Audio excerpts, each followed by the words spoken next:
All right, everybody. Thanks again for joining us for the Chicago Baseball and Educational Academy's Winter Meetings series. Today, I am here with Darwin Penny. He is the Executive Director of the Kansas City Urban Youth Academy. Darwin, thanks for joining. Thank you for having me, Steve. So for everybody, if you could just sort of give an overview about what you guys do and what things were like before COVID, and we'll take it from there. Certainly, the Kansas City Urban Youth Academy is a non-for-profit facility that is designed to grow baseball and softball in the urban core of Kansas City, and then to try to unite urban, suburban, and rural areas together under the great game of baseball and softball. We are a facility that is supported and fostered out of the Kansas City Royals organization. And so we've been open since January of 2018 is when we started our programming. Our first field was finished in June of 2017. And so we have a nice 4-field complex, 2 full-size major league fields, a youth league 12 and under field, and then an NCAA regulation softball field. And so we host baseball and softball programming year round because of the ability we have with a 38,000 square foot indoor facility that has a full-size major league infield. And so we were thrust into the heart of Kansas City. We sit in a very historical site right behind the Negro League Museum, and that which is a stone's throw away from where Negro League Baseball was actually chartered at the Kansas City YMCA. And so we serve right now, we have about 2,800 kids in our register, and we run right now during the winter. We have about 11 live programs that we are working, some of them in person, and then we also have some virtual programs that we're offering as well, something that may be as simple as learning how to keep score, or we may have an in-person where you're learning how to call pitches with one of our instructors. And then we do have 4 nights a week where we actually have activities going on. And then we do host teams, we host tournaments, high school play there, as well as being the home of the Kansas City Roos ladies softball team at the University of Missouri, Kansas City. And so we try to be inclusive of giving kids an opportunity to grow in 4 ways. We feel like there is a physical component, certainly to baseball and softball. There's a social interaction that gives you an opportunity to meet people and to grow socially. We do believe that there is an academic component, so we do offer programs like SAT prep. Prior to the pandemic, we had an after-school program where we serviced about 45 kids in grades 3 to 5. We now have pivoted, and we're hosting a distance learning facility where we have 50 kids registered so that while their schools are not in person, they come to our facility, get an opportunity to get their online coursework done, as well as continue to develop on the field with some skill acquisition. And so we try to be full service when it comes to introducing people to the game, but also opportunities that exist in and around the game that don't always involve you being on the field. And so we try to make sure that we show some of those support opportunities as well as the opportunity to grow as an athlete. Wow. That's an impressive offering of services. So let's go back to when you did some pivoting for COVID, you said, which caught my attention. The remote, you kids come there that need to be able to do the remote learning somewhere. They're not able to do it at home, I take it, or? Right. They're either not able to do it at home, or this would be a preferred destination. And so one of the things here in Kansas City is organizations were trying to come together to make sure that kids in the urban core whose parents were in a position where we've got to go back to work. I don't have a job where I can stay at home and work from home, but I've got to go back to the facility. And so what happens to my kids during that time? Well, there were a lot of people who were very adamant about trying to provide services for kids up to 8th grade, and not very many people doing anything for high school kids who needed the same opportunity. And so we took the opportunity to work with the high school kids and say, hey, here's an opportunity for you to come. Don't worry about if you don't have adequate internet at home, because we had to factor that in, because many of the kids that we service, there may be 4 kids in the house, but only 1 device and limited access to that. And so kids that were already behind or now have the potential to fall further behind. And so we have devices that are available for them. If they would like to utilize Chromebooks, we have that. And then we certainly have the bandwidth within our Wi-Fi system that would make sure that each kid would not have any glitches while they're going to do their own coursework. And then we wanted to make sure that they continue to grow in the game. And so we have instructors that are there to allow them to continue to physically work through whatever area of growth that they need on the field. And then we also have been adding some of the professional development that the Royals offer to their minor league players to just make sure that they are being holistically looked after during this pandemic. Wow. So you went from 2,800 kids to these 50? Yeah. Well, when you look at, 2,800, that ranges from ages 6 to 18. Mm-hmm. And so, but there are kids that may come and register for programming that they may come to a one-time event that are not what I would call our true academy kids that are there for multiple programs throughout the year. And so, but that's what we have in our database. And this particular, we offered it out to where we knew we could max at about 60 kids just based on the amount of space that we had. You had to distance. There was distance. Right. Correct. Make sure that we could properly social distance. And so we had a max of 60 and we've got 50 that were willing to participate. Has this been difficult for your organization? Have you guys lost staff, or, tell us a little bit about how you're adjusting. From a staff standpoint, we had not lost anybody. We've been able to be successful with not having any outbreaks of the virus within our facility. I think we've had 3 reported cases between staff and students since March, when we had our initial shutdown. And so we didn't do any programming from March until June. And then during the months of June, July, August, September, we did all of our programming outside until we were able to add our distance learning program in September, once it was still determined that schools here were not going to be open. And so in mid-September, we started offering kids the opportunity. And I think we had 7 kids the first week that we started our distance learning program. And like I said, within about 7 weeks, we had 50 kids signed up. Wow. And everybody has to mask up, social distancing, lots of mask up, social distance.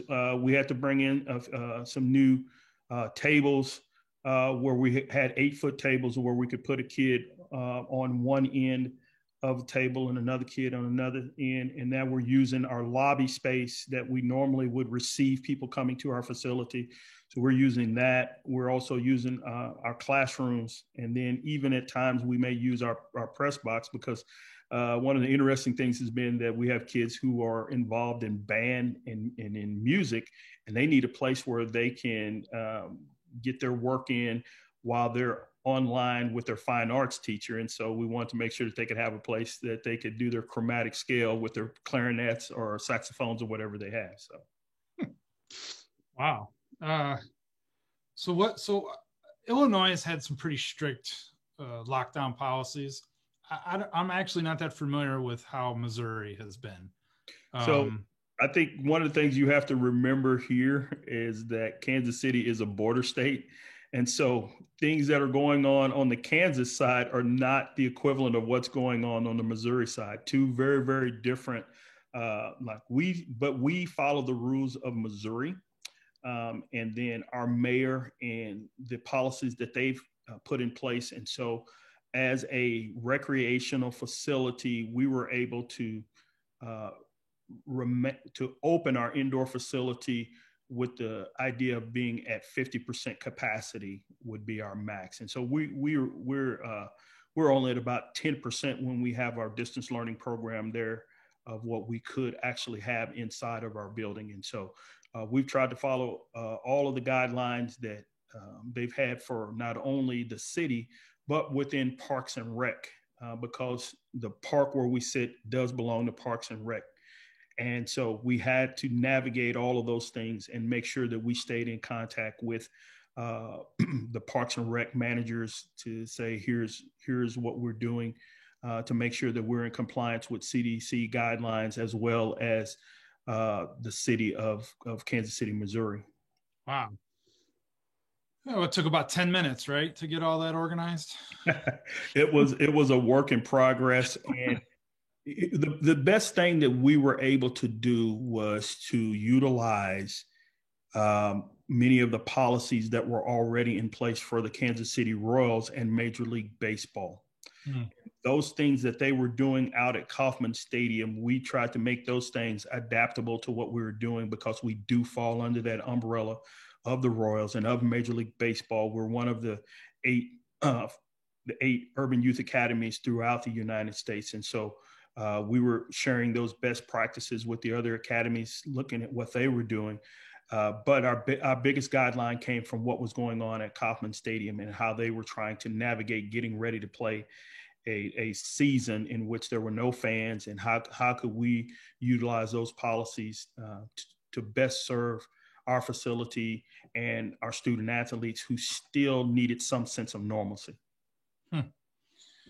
Wow. It sounds like you had some resources at your disposal to pull some of this off. I mean, I'm sure you've had to, tighten the belt a little bit, but would you describe your resource situation as fortunate, or are you that crafty, or how are you able to navigate all this?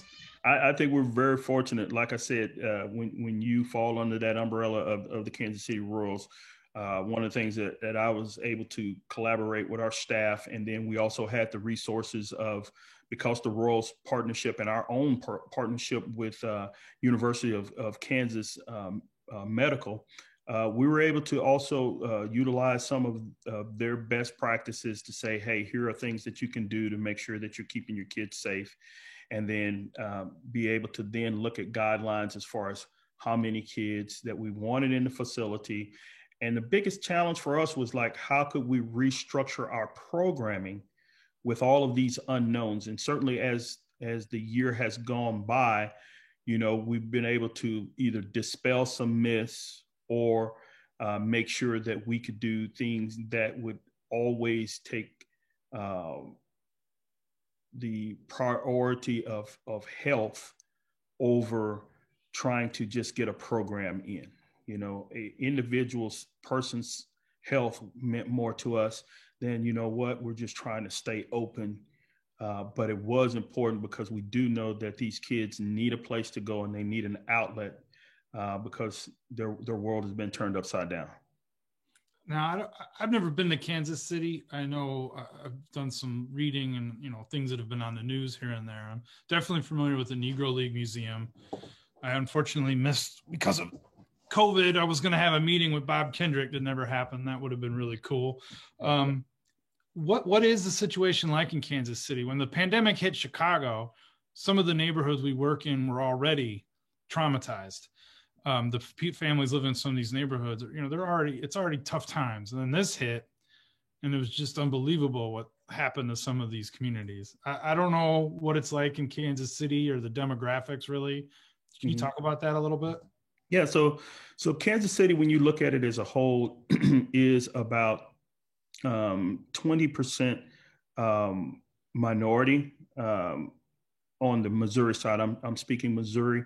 And then I think when you look at the greater Kansas City area, when you look at Kansas City, Kansas, Kansas City, Missouri, now that combined total is about 13%. And so Kansas City was very difficult to navigate as the pandemic started because of the rules that they were allowing in Kansas versus the rules that you're allowing in Missouri. And people, crossing the border here is like crossing the street, and so people are always on both sides. And what they had for guidelines in Kansas City, Kansas, for me, were very lenient to what Kansas City, Missouri, and our mayor had instituted. And so It made for an uncomfortable conversations many times because people having gone either, let's just say, shopping or gone out to dinner or playing, even let's just deal with baseball and softball,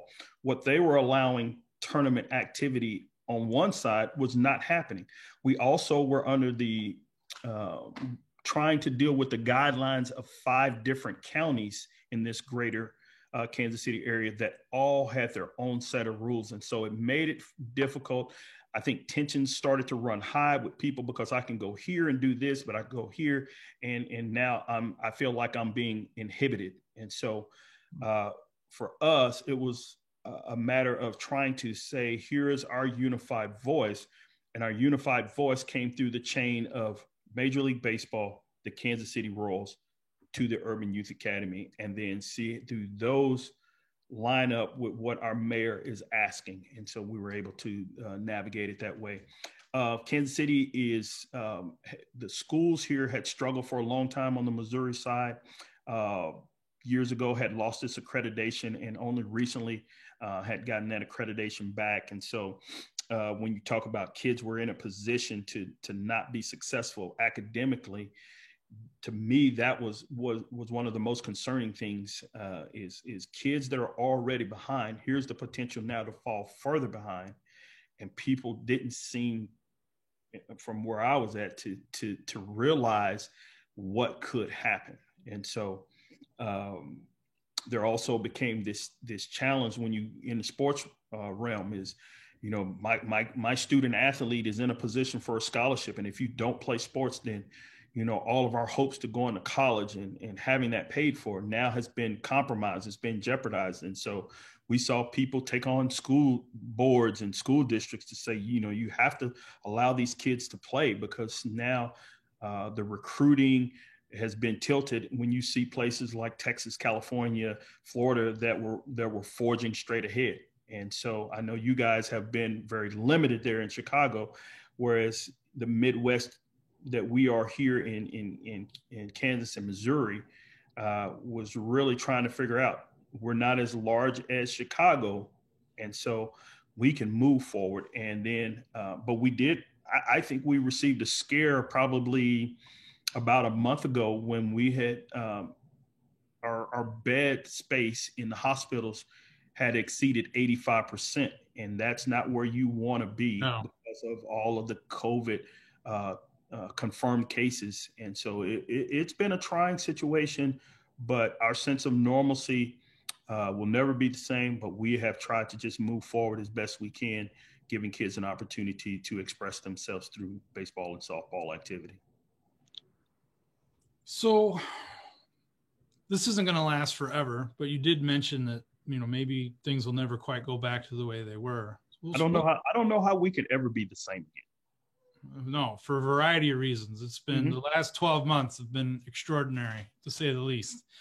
So what is a possible path forward now? You know, what do people like you and me and all the other organizations out there trying to work with these kids, what should be the path to success here? You know, like how do we use what has happened and incorporate it into what we were doing to create an authentic experience for these kids, and acknowledging maybe how this has further traumatized certain neighborhoods? Well, I think one of the things that the way I look at it, at Steve, is you remember how we had to pivot after 9/11 with activity at how we go through airports. Security was heightened. You know, before that, we used to just walk through an airport and not have to go through any type of screening, those type of things. And so here we are. I think we're in the same situation, is now how we look at equipment when it comes to kids playing sports. I think that we're going to have to expand our budgets for more equipment to make sure that we can protect kids. Whenever there is a consistent consensus on this vaccine, I think that's going to be one of the things that, in order to participate either in school or extracurricular activities, you're going to have a record of this vaccine very similar to what it was years ago.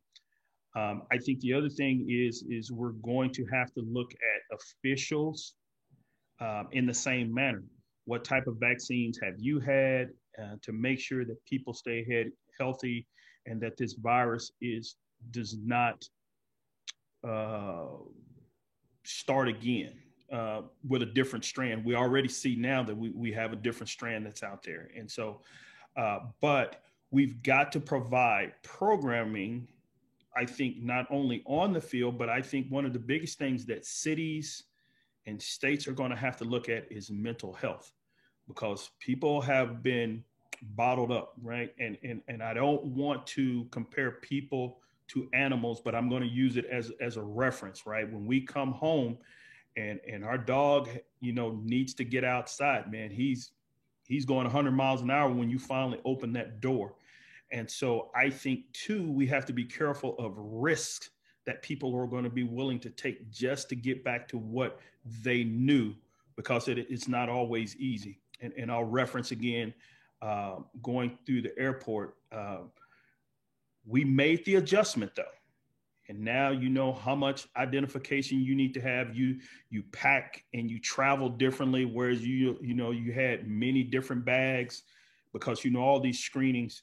Everybody now knows what a 2-ounce bottle is, because if you travel a lot, I can't have anything over these 3 ounces. So I think we'll learn those things to move forward with competitive sports. I do think it could affect the travel ball game that is taking over the industry.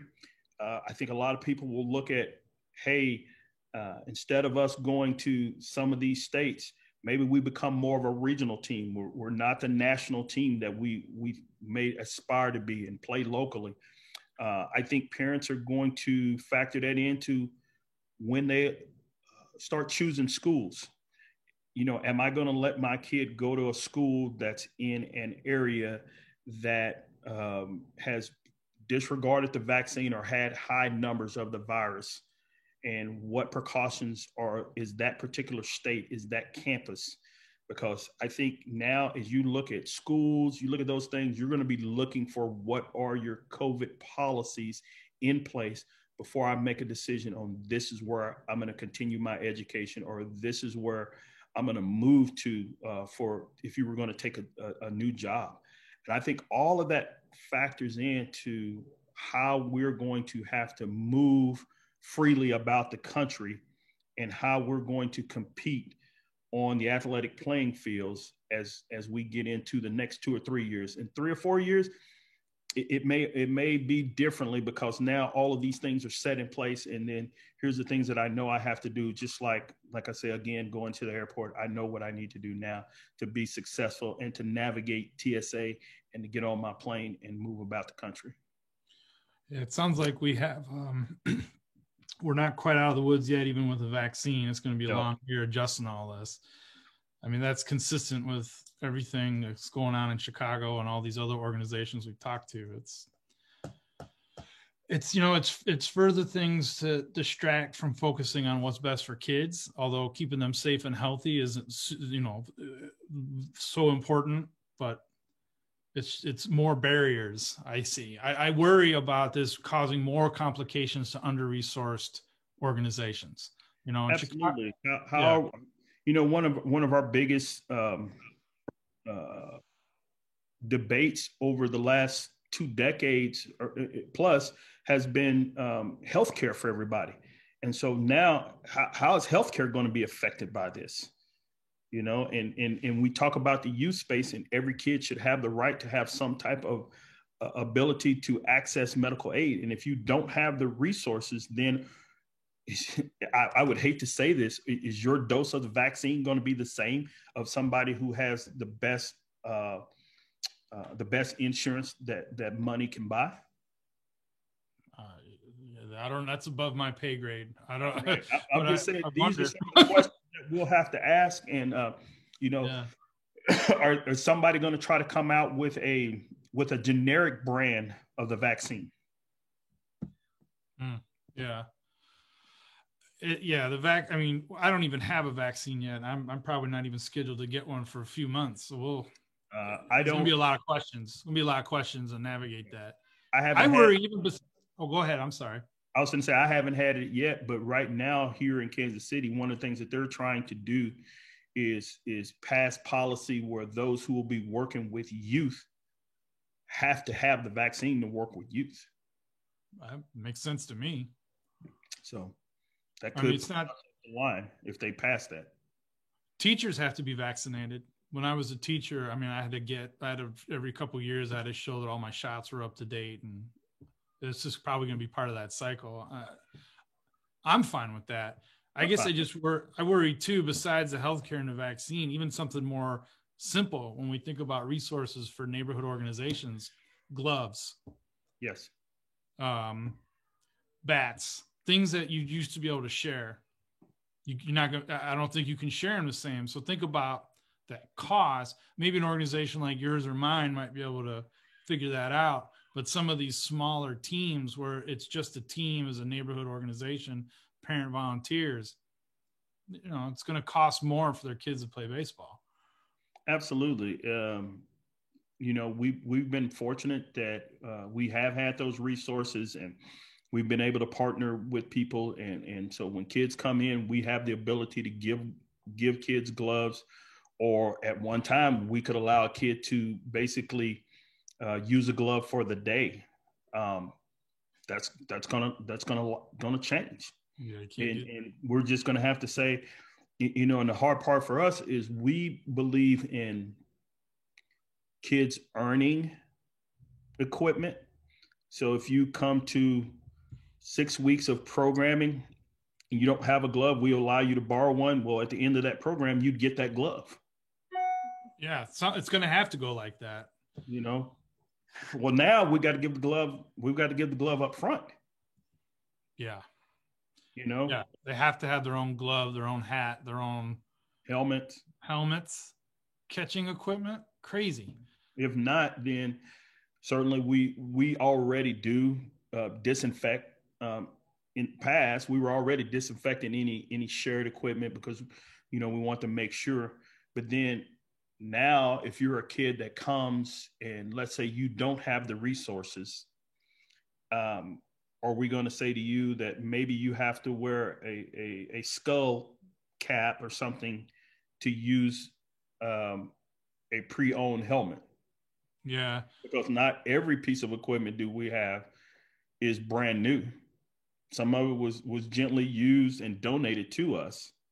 And so now how do we work through that to make sure that every kid is safe? And so one of the things that we're looking at when we had our first league this summer with our T-ballers and what we affectionately call our Sandlot League, one of the things that we said was that it was the first time we'd said it, you had to have your own bat and you had to have your own helmet. But we were willing to sit down and talk with families that did not have it because we knew we had bats that we could give them. Well, I mean, I guess, one of the beautiful things about baseball is you're a member of a team, and, you may have one of the worst players on your team and one of the best, but if your team isn't cohesive, it doesn't matter. The best player isn't going to shine if the team isn't together, and a good team will bring up the worst player to a proper level. And that's what we all have to do. In order to play the game, we're all going to have to do whatever we can to help get everybody onto the field. Mm-hmm. I look towards hopefully Major League Baseball will have some good guidelines like they have. We use that for our outdoor programming. We, the Cubs shared some information that they use for their RBI program. Mm-hmm. So hopefully some of that will help take out the guesswork. So at least we have like some consistency, but well, Darwin, I want to be mindful of your time here, and I want to thank you so much for taking this opportunity to talk with us. I think your community is lucky to have you in that position, and I look forward to learning more about you. And when this thing passes, there's a trip to Kansas City on my agenda, and I'll make sure to give you a heads up. So thank you very much for your time. Well, Steve, we certainly thank you for allowing us to be on and to share just some of our experience in this uncharted time and this uncharted waters that we've been trying to navigate for now almost 12 months. And we certainly don't have all the answers. We look to other people as well. We do have a standard, and we figure that Major League Baseball being the highest level was the standard, but we still do solicit opportunities to share with other people. And so we would look forward to you coming out and just seeing exactly up close and personal what we do. And then we just want to be an encourager to everybody that this too shall pass. It may not look the way that it looked prior to, but it will pass. And we've always been resilient as a nation and as a country to deal with adversity, even when it has placed us at opposite ends of the spectrum amongst our brothers. We always find a way to rally and to come back. And so I look for us to rally and come back in the youth space, in the sports space, and then certainly just in the common space. Yeah, I think we should just leave it at that. That's excellent words. Thank you, Darwin. We'll be in touch. Thank you, Steve.